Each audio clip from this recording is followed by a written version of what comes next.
මන් දන්න ගෑනු ළමයෙක් ඉන්නවා ලේ විතරක් අරගෙන තැටියට දාලා ෆ්‍රිජ් එකේ දානවා. හරක් ඒකේ කපලා දානවා එක වටයකට හරක් 50ක් විතර. ඒ ගබඩාවට. ඒ හරක් 50ක් විතර කපලා ගබඩාවට දාපුවාම ඒ ගබඩාවෙන් මේ පීල්ල දිගේ ගලාගෙන එනවා ලේ.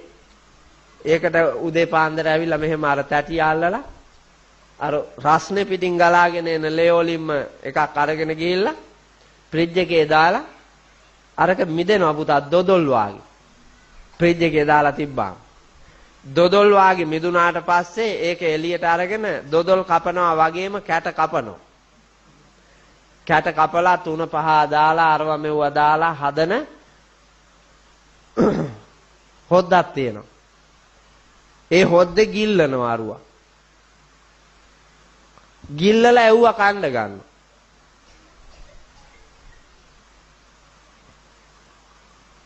දැන් අපි සී කියලා කියයි. අපි කණෙව්වා එවුන් දැක්කහම එවුන් සී කියයි. ඈ? අපි මොනවාද නොකන්නේ? මොකාවද නොකන්නේ? මේ මනුස්ස ලෝකේ මනුස්ස ලෝකේ බලන්නකෝ මිනිස්සු කන්නේ නැති සතෙක් නැහැනේ. අපි ඉබ්බෝ කනවා කොරියාවේ මිනිස්සු ඉබ්බෝ කන්නේ. එවුන් නයි කනවා නයා පොළඟා ගැරන්ඩියා එවුන් කනවා. අපි නයා පොළඟා ගැරන්ඩියා කන්නේ. අපේ රටේ උන් තලගොයි මරාගෙන කනවා. අර මිනිස්සු තලගොයි මරාගෙන කන්නේ. ඔය එංගලන්තේ උන් අලියෝ හිටන් කනවා. අපේ උන් අලියෝ මරලා කන්නේ නැහැ. අපේ රටේ මිනිස්සු කූඹියෝ කන්නේ නැහනේ. ඔය ගෝත්‍රික අප්‍රිකානු ජාතිකයෝ කූඹියෝ කනවා. කොරියාවේ මිනිස්සු ඔය කූරටි අගස්වල ආහාරමේ ඉන්න අර පණුවෝ ඉන්නේ පුතා දිග කොළ පාටේ උන්. සුප් එකක් හදනවා මෙහෙම ලොකු තැටි වල දාලා ඉන්නේ පණ පිටින් අර පණුවෝ. එවුන් කන කොළ జాතියක් තියෙනවා මේ බුලත් කොළ වාගේ. ඒ කොළ දාලා එව්වා කකා එවුන් ඉන්නවා. සර ගාලා සද්දය ඇහෙනවා බක්කිය ගාව හිටගෙන ඉන්නකොට. අරුන් අර කොළ කනවා. ඊට පස්සේ කවුරු හරි ගිහිල්ලා මේ අරගෙන් සුප් එකක් හදලා දෙන්න කියලා කිව්වහම ලොකු කෝප්පයක් තියෙනවා. ඒ කෝප්පෙන් එකක් මේ ගන්නවා. අරගෙන බෙන්ඩරේට දාලා මෙහෙම ගහපුවාම රවුන්ඩ් 2යි පුතා. අයට තියනවා කියලා ඒ පණුවාගේ. රවුන්ඩ් 2යි කොළ පාට ක්‍රීම් එක වාගේ ඒකොල්ලා දැම්මා වීදුරුවට මොනවාද බෝතල් වල තියෙන ඒවගෙන් දැම්ම බටයක් දැම්ම දුන්න. ඉඳගෙන බොනවා අරක. ඉඳගෙන බොනවා. දැන් අපිට නිකන් කියනකොට වමනෙට එනවා. ඔබ කොරියන් ජාතිකයෙක් වුණා නම් ඔබත් එහෙමයි. උපතේ ඉඳලා පුරුදු වෙලා ආපු එක මේ උන්ට චූටි කාලේ හදලා දුන්නා නම් පණු බීම මේ උඹ බොන්නේ නැද්ද? ඈ? මට කියන්නේ මේ උඹ බොන්නේ නැද්ද කියලා. මේ උඹ බොනවා පුරුදු කරපු එකනේ. ඒ උන්ට දීපු එකනේ උඹ බොන්නේ. ඒක තමයි ස්වභාවය. මේ ලෝකේ එක සතෙක් නෑර ඔක්කොම කනවා පුතා. අර පොල් ගස් මැරිච්ච තැන් වල ඉන්නේ මේ විතර දිග කිරී පාට පණුව జాතියක් පුතා කඳ පණුව. දැන් අපේ රටේ වඩේකේ උඩ තියලා ඉන්නේ ඉස්සෙක්නේ.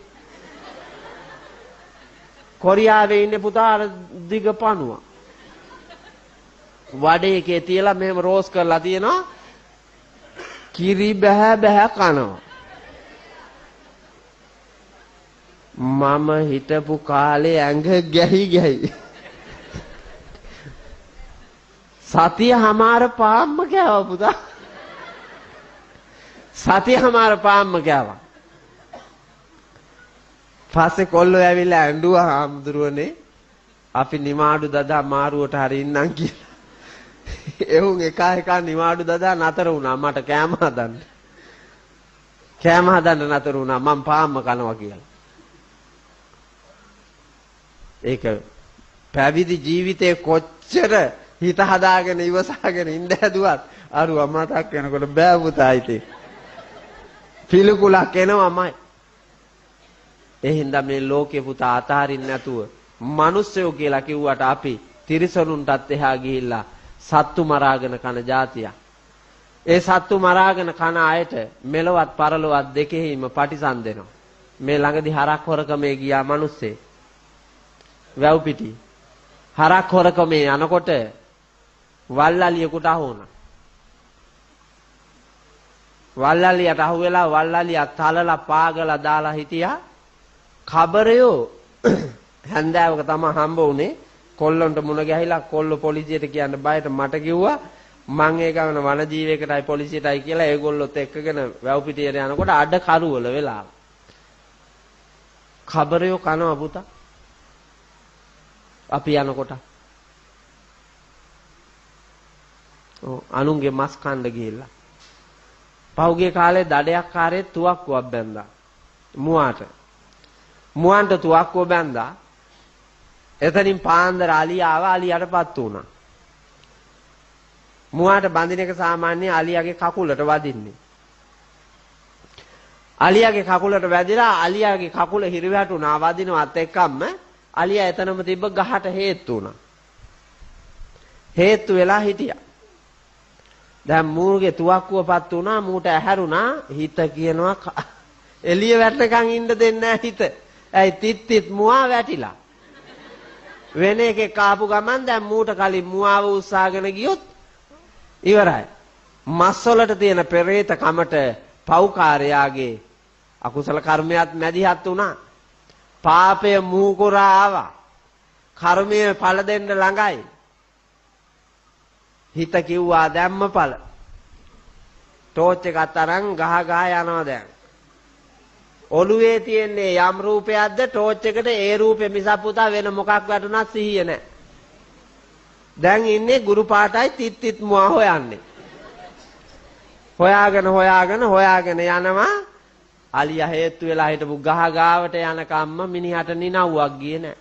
අලියා බලාන හිටියා එනකම්. පැනපු ගමන් අල්ලගෙන පොහොර උරේ දාගෙන ඇවිල්ලා තිබ්බ පුතා. කෑලි පොහොර උරේ දාලා ගෙනත් තිබ්බේ. චප්පම කරලා දාලා. අසත්පුරුෂකමට. සත්තු මරාගෙන කනේවා පුතා මෙලවත් පරලොවත් දෙකේම පටිසන් දෙනවා. ඔයාලා හොඳට යන්න වන්දනාවේ යනවා කියලා ඔය පරණ චෛත්‍ය බලන්න යනවට වඩා වන්දනාවේ යනවා නම් යන්න පිළිකාරෝහලට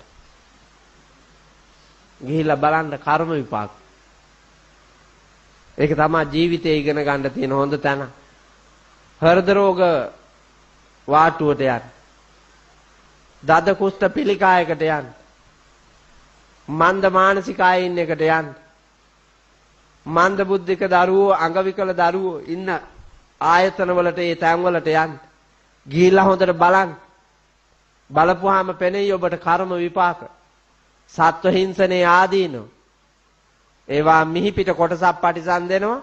මරණින් මතු උපදින භවයන් හිදී පුතා පස්සෙන් එලව පටිසන් දෙනවා. කරනකොට නම් මිහිරි කනකොට නම් රහයි. කරන කලට පව් මීරිය මිසේ විඳින කලට දුක් දැඩි වේ ගිනිසේ හැඳින මේ පව් දුරාලන උපදේසේ නුදුන මනවි තුන් දොර අවකාසේ. පව් කරනකොට එහෙම තමයි. ඕනෑම පවක් කරනකොට පුතා ප්‍රීතියෙන් කරන්නේ. ඒක විපාක දෙනකොට දුකද? විපාක දෙනකොට දුකයි. ඒක ස්වභාවිකයි. එහෙනම් අවබෝධයෙන් ජීවත් වෙන්න. පදනම දාන්න කිව්වේ ඒකයි පංචශීලයට. ලස්සන පිරිපුන් ලෝකයක් දකින්න නම් සැබෑ මිනිසෙකු ලෙස ජීවිතය විඳින්න නම් සත්ව හිංසනයේ ප්‍රාණඝාතයෙන් ඈත් වෙලා කටයුතු කළ යුතුයි. බුදුහාමුදුරුවෝ පදනමෙහි මුල් මාදියර හැටියට සත්තු මැරීමෙන් වළකින්න කියලා දේශනා කළේ නිසයි. දෙවෙනි එක හොරකම. අදත්තා දානය. හොරකම් නොකරපු අයත් හොයන එක දුර්ලභයි පුතා. හොරකම් නොකරපු අය හොයන එකත් ඇත්තටම දුර්ලභ කාරණාවක්. ඒ තරමට අපිට පේන්නේ නැති විදියට පුතා හොරකම සියුම්. මොනවාද හොරකම් කරන්න පුළුවන්?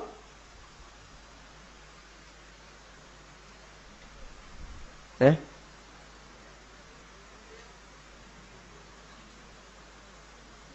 මොන